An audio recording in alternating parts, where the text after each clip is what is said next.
F'nuqqas ta' azzjoni min-naħa tal-Gvern, l-Oppożizzjoni se tippreżenta diversi proposti għal tibdil leġislattiv bilan li jissaħħu l-istituzzjonijiet. Sostna dan il-kap tal-Oppożizzjoni u kap tal-Partit Nazzjonalista Adrian Delija fl-introduzzjoni tiegħu waqt laqgħa mal-Kummissarju Ewropew għall-Ġustizzja Vera Jourova. Iż-żewġ naħat iddiskutew fost oħrajn l-assassinju tal-ġurnalista Daphne Caruana Galizia u l-investigazzjoni dwarha, il-ġlieda kontra l-ħasil tal-flus u l-beħ tal-passaporti. Adrian Delija qal li s-settur tas servizzi finanzjarji nbena f'dawn l-aħħar 25 sena u sa ftit snin ilu Malta kienet meqjusa bħala ġurisdizzjoni finanzjarja ta' eċċellenza. Iżda f'dawn l-aħħar snin kien hemm nuqqasijiet serji fl-infurzar ta' direttivi, regolamenti ta' due diligence u fil-liċenzjar ta' banek b'mod partikolari. Il-kap tal-Partit Nazzjonalista qal li l-każ tal-Bank Pilatus ħareġ fil-beraħ mhux biss nuqqasijiet fil-proċess ta' verifika meta ingħata l-liċenzja talli wera wkoll nuqqas ta' azzjoni konkreta meta l-irregolaritajiet f'dan il-bank ħarġu fil-pubbliku. Adrian Delija li wkoll il-kelliem tal-Oppożizzjoni għall-Ġustizzja qal li inkwetanti ħafna li l-FIU tidher rieqda u inattiva quddiem ċertu każi, partikolarment dawk ta' sensittività politika.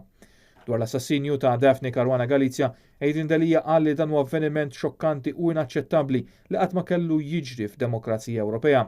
Kompla li minkejja li Joseph Muscat wiegħed li se jintużaw ir-riżorsi kollha biex isib dawk responsabbli sa issa ftit li xejn sar progress sabiex jinstab min ordna dan il-qtil. Kompla li kemm il-familja kif ukoll il-poplu Malti jistħoqlu ġustizzja. U rrefera wkoll għad-diskussjonijiet li kellha l-Kummissarju Jourova dwar il-leġiżlazzjoni anti-SLAPP. Adrian Delija fakkar li l-Partit Nazzjonalista kien ressa abboż biex jipproteġi l-ġurnalisti, iżda l-Gvern ċaħat dawn l-emendi għax qal li l-emendi jmorru kontra l-liġi Ewropea.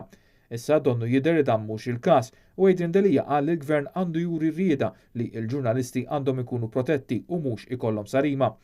Dwar il-beħ tal-passaporti, il-kap tal-Partit Nazzjonalista qal li kien ta' diqa li wara li l-Parlament Ewropew ivvota b'mod massiġġ kontra din l-iskema, il-Kummissjoni Ewropea deret li qed tittollera din l-iskema. U konkluda billi talab il-Kummissarju Jourova twassal il-messaġġ sabiex il-pis tal-immigrazzjoni inqasam bejn kulħadd.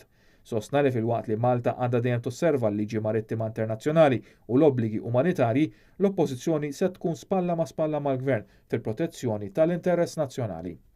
Min-naħa tagħha l-Kummissarju Jourova esprimiet sodisfazzjon għad-dħul ta' Malta fl-Uffiċċju tal-Prosekutur Ewropew. Preżenti għall-laqgħa kien hemm il-kelliem tal-Oppożizzjoni l-affarijiet barranin Carmen Subbonici, il-kelliem għall-affarijiet Ewropej u Brexit David Stellini u l-Europarlamentari Roberta Mezzola.